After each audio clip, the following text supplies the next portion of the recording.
ہمیں پدر شاہی تشدد اپنی زندگی میں ہر طرف نظر آتا ہے. یہ ہمارے گھر میں، ہمارے معاشرے میں اور ہماری ریاست اور تمام انسٹیٹیوشنز میں بھی ہوتا. لہٰذا پدر شاہی تشدد دراصل ایک اسٹرکچرل یعنی بنیادی مسئلہ ہے، اور ہمیں اس مسئلے سے مسئلہ ہے کہ ہم چاہتے ہیں کہ اس قسم کا پدر شاہی تشدد ہم پر اور ہر انسان پر، چاہے وہ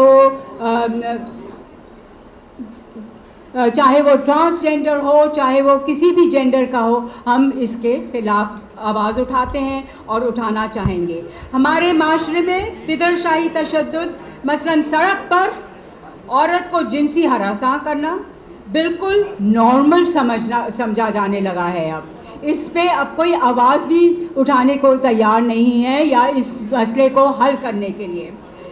ہم کیا پہنتے ہیں، کہاں جاتے ہیں، کس سے بات کرتے ہیں، کوئی پبلک اسپیس استعمال کرتے ہیں، یہ سب کو ایک سیکشن ہے سوسائٹی کا کہ یہ سب چیزوں کو کنٹرول کرنا چاہتا ہے اور مانیٹر کرنا چاہتا ہے. اور پھر مرد کا عورت کو ریپ کرنا عام ہوتا جا رہا ہے. یہ سب سے بڑی تکلیف ہے. کاروکاری کو رسم و رواج کا نام دے کر اس کا دفاع کیا جاتا ہے.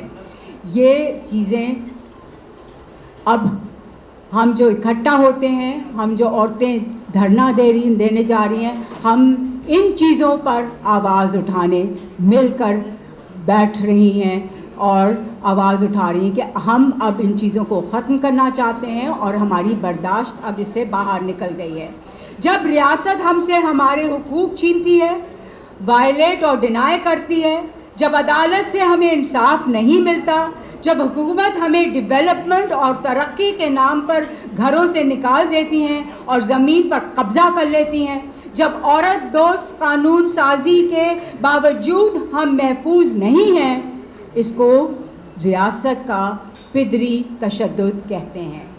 اور جب ہم پولیس تھانوں میں جاتے ہیں FIR کٹوانے کے لیے، ریپ کے لیے، تو ہمیں اس طرف سے بھی ہرس کیا جاتا ہے. تو جب جرگہ اور پنچایت کے فیصلے کرتے ہیں کہ عورت، ٹرانس اور نان بائنری لوگوں کے جسم کو اپنی جھوٹی غیرت کے نام پر جیسے چاہیں استعمال کریں اور ریاست ہمیں بچاتی نہیں ہے، تو یہ بھی ہم پر ریاستی تشدد ہے. پھر ہم یہ کہنے پر مجبور ہو جاتے ہیں کہ میرا جسم میری مرضی.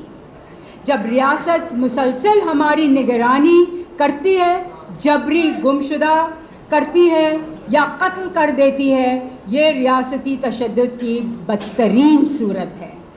ہمارے حق کا تحفظ ریاست کی بنیادی ذمہ داری ہے، حکومت کا فرض ہے. ہم ریاست سے حقوق مانگتے نہیں ہیں، یہ ہمارے پیدائشی حق ہے. ہم سمجھتے ہیں کہ یہ ہمارا بنیادی حق ہے. ہم بھیک نہیں مانگ رہے، ریاست کو ہمارا تحفظ کرنا ہوگا.